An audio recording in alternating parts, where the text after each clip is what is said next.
Hello children, it's Mrs. Lee here. It's assembly. Ooh, it's a tricky one. Ready? 10, 20, 30, 32. Should we look at the board? What's the time, Mr. Wall? Oh, cool, this one's a tricky one because the minute hand, that's a long hand, is on the 11, which I know means 5-2. And the hour hand, that's the short hand, is pretty much on the 1.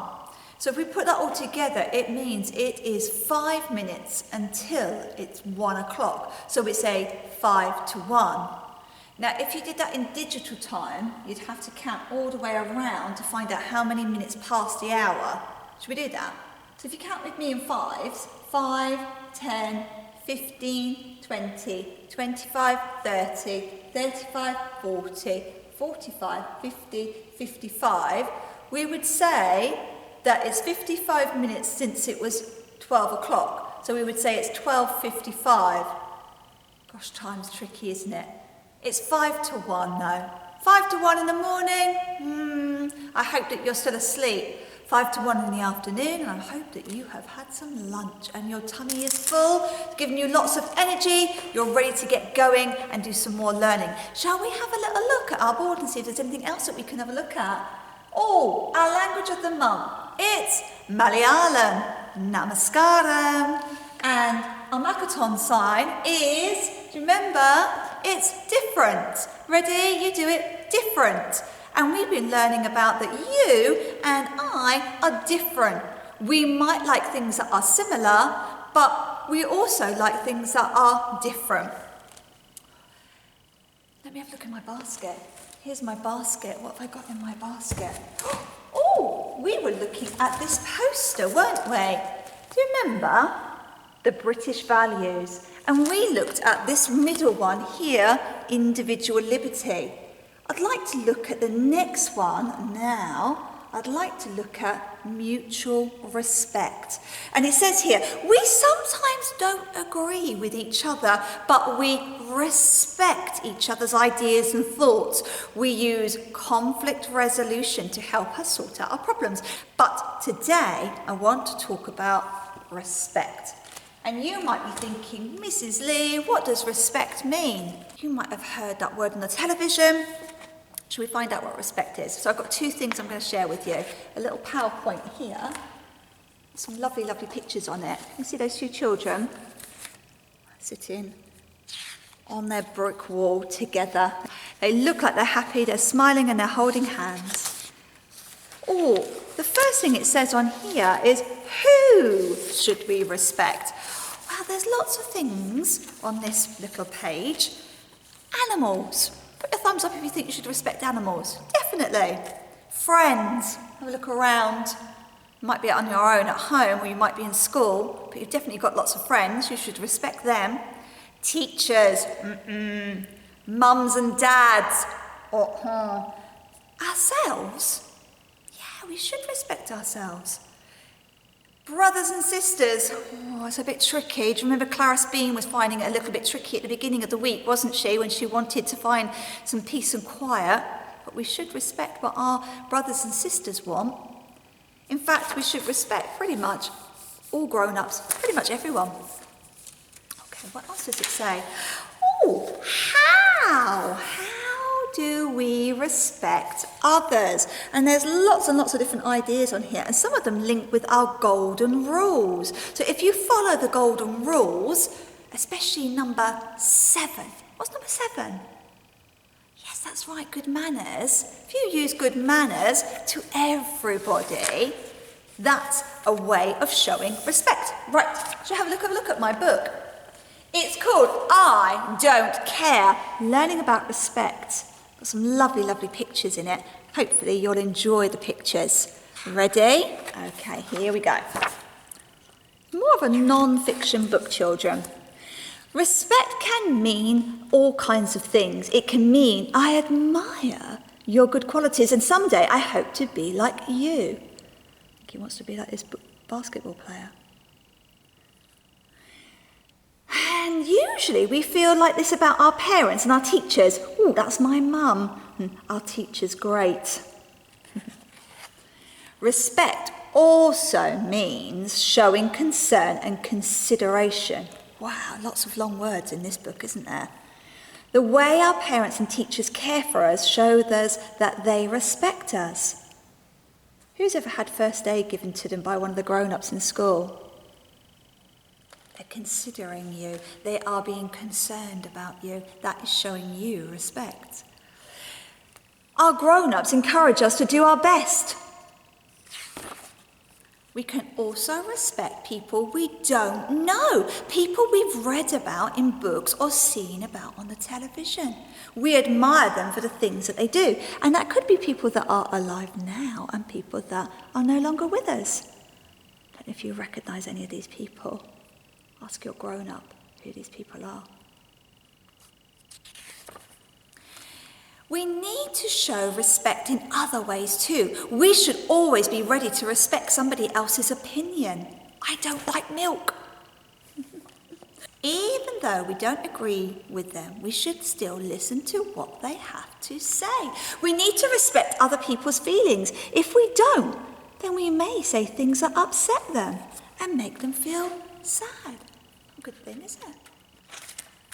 We should always be ready to respect somebody's privacy. Bum, bum, bum, bum, bum, bum, bum. If somebody wants to be left alone, to think, to read quietly, or just to relax, we need to be considerate.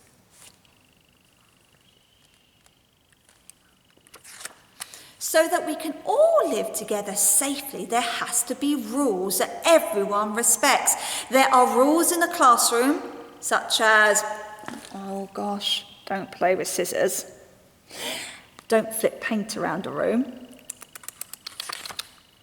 There are other places too where we need to be considerate and respect the rules. Perhaps there are rules in your local park. On the park notices, it might say, no dogs, no skateboarding. When we go on holiday, or something to look forward to, I might put that in my look forward to jar, and we stay on the campsite, there may be rules. Shh, no noise after 10 p.m. When we use the library, no eating. We should respect animals, however small they are. We were looking at ladybirds on the playground the other day. We had to make sure that we put the ladybird back so that it was in its right environment, left it alone.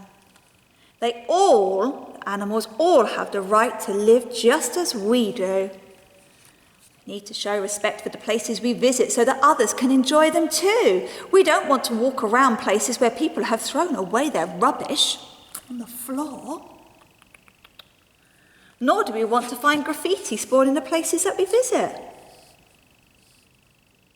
Talk about that in school, don't we? That everything in school that we buy is for you to use and hopefully for your baby brothers and sisters when they start here. People who don't show respect are said to be disrespectful. Sometimes they are rude and being cheeky, making faces or hissing or booing, and sometimes they don't care of other people's things. If we show respect for others, we hope that they will consider us. Hey, please have my seat. Oh, look, someone's hurt their finger. Call an ambulance, get a doctor.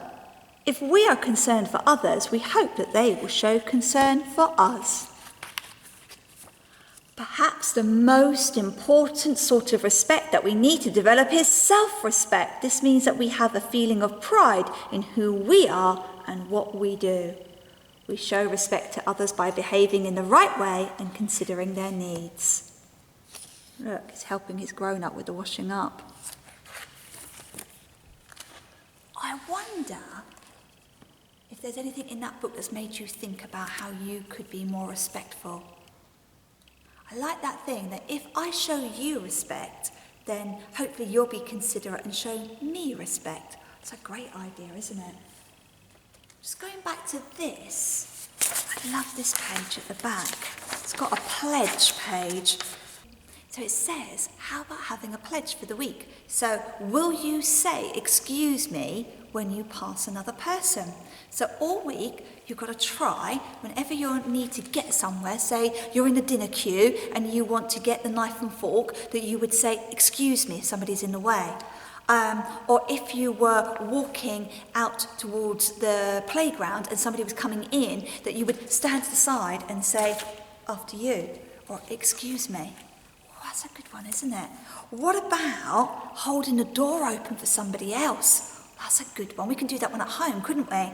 What about when the grown-ups are talking to you, that you use your good listening ears? I think there's some really good ones here. What about if somebody gives you something, every time they give you something, you're going to say, thank you. Maybe you could think of a pledge after this assembly, maybe you could make a little video of it, or show me some pictures of you being respectful. Okay, right, we're going to finish there, children. Thank you for listening to the assembly. Thank you for being respectful and using your good listening ears and your good looking eyes. We are going to say our school prayer. Ready? Help me to do the things I should, to be to others kind and good, in all my work and all my play, to grow more loving every day. Amen. Right, I will see you in one more sleep's time. Don't forget, if you would like to be in the shout-out assembly, nudge your grown-up. Nudge your grown-up. You don't need to do it again if you've already put your name in. But if you haven't put your name in, and there's still some people, last time when we had our shout-out assembly, couldn't say their name. That makes me very sad. Right, I'm going to finish there, and I will see you